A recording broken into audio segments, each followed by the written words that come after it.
Bonjour à tous et à toutes. Aujourd'hui, nous allons parler de l'action en récision après une vente immobilière. Dès lors qu'il est signé, les effets de l'acte de vente sont irrévocables. Et pourtant, il existe, même après la signature, une exception. En effet, il est possible de mener une action en récision d'un contrat de vente immobilière. Celle-ci peut être invoquée en cas de dol ou de lésion si l'une des parties s'estime, après coup, lésée par le contrat. Dans cette vidéo, Arnaud Imo vous dit tout ce que vous devez savoir sur l'action en récision pour dol ou lésion. Voici les différents points qui seront abordés. Dans un premier temps, une définition de l'acte en récision. Ensuite, une présentation de l'action en récision pour lésion. Comment exercer une action en récision pour lésion.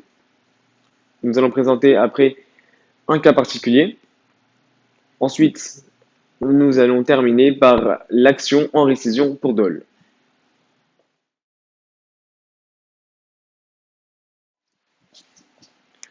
En cas de vente immobilière, l'action en récision peut être un recours juridique actionnable par les parties signataires du contrat.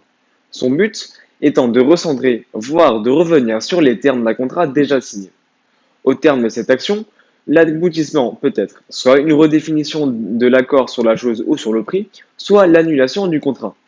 Ce type de recours ne peut intervenir que dans des situations exceptionnelles, après la signature de l'acte de vente chez le notaire et dans un délai précis. L'action en récision ne remet pas toujours en cause le droit de propriété de l'acquéreur. Cette action se distingue de l'action en nullité qui, elle, consiste à annuler simplement un acte.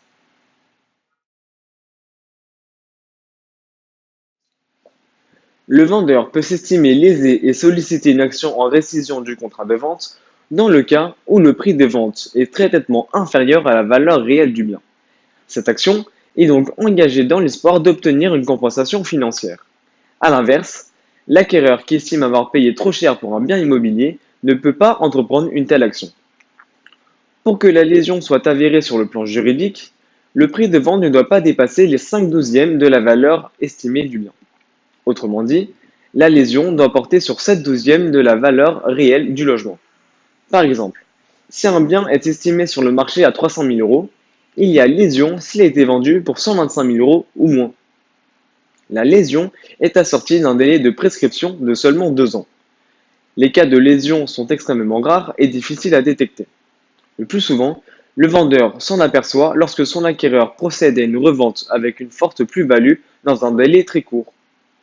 Pour y avoir recours, le vendeur lésé a 24 mois après la signature de l'acte de vente pour entamer une action devant le tribunal de grande instance.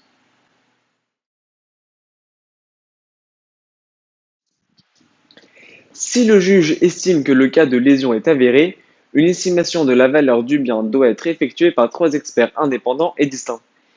Ils peuvent être nommés par les deux parties d'un commun accord ou par le tribunal si aucun accord n'est trouvé entre le vendeur et l'acheteur. L'estimation du bien immobilier prend en compte la valeur réelle du bien à la date de signature de l'acte de vente et ne pas inclure les évolutions des prix du marché survenus depuis. Également, l'état du bien considéré est celui à la date de vente. Dans le cas où le logement a subi des modifications, que ce soit des améliorations ou des dégradations, l'estimation devra en faire abstraction. L'action en récision pour lésion peut avoir deux conséquences possibles: l'annulation de l'acte de vente par la restitution du logement et du prix de vente, ou le paiement d'une compensation au vendeur. Si cette dernière solution est retenue par le tribunal, le vendeur reçoit la différence entre le prix payé et la valeur estimée, augmentée des intérêts légaux.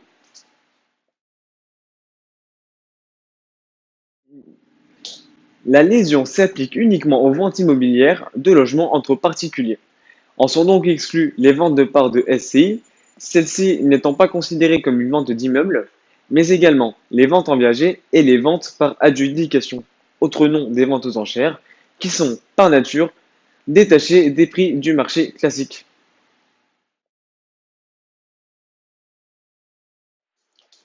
L'acquéreur, lui, a la possibilité de recourir à une action en récision pour dol ou vice de consentement. Cette action intervient lorsque le vendeur a découvert, après signature de l'acte de vente, un défaut majeur et non détectable à l'œil nu lors d'une visite. Il est supposé, dans ce cas, que le vendeur a volontairement dissimulé une information de nature à altérer le consentement de l'acquéreur. Pour avoir recours au dol, l'acheteur doit être en mesure de prouver que le vendeur avait connaissance de ce défaut majeur avant la vente. Dans ce cas-là également, la victime peut demander deux formes de compensation. Soit le paiement d'une indemnité par le vendeur en réparation du préjudice, soit l'annulation du contrat de vente. Merci d'avoir visionné cette vidéo. Retrouvez l'article correspondant sur notre site internet en cliquant sur le lien présent dans la vidéo. D'autres articles sont également disponibles dans la rubrique guide immobilier de notre site internet. Enfin, n'hésitez pas à vous abonner pour ne rien manquer de nos conseils immobiliers en vidéo.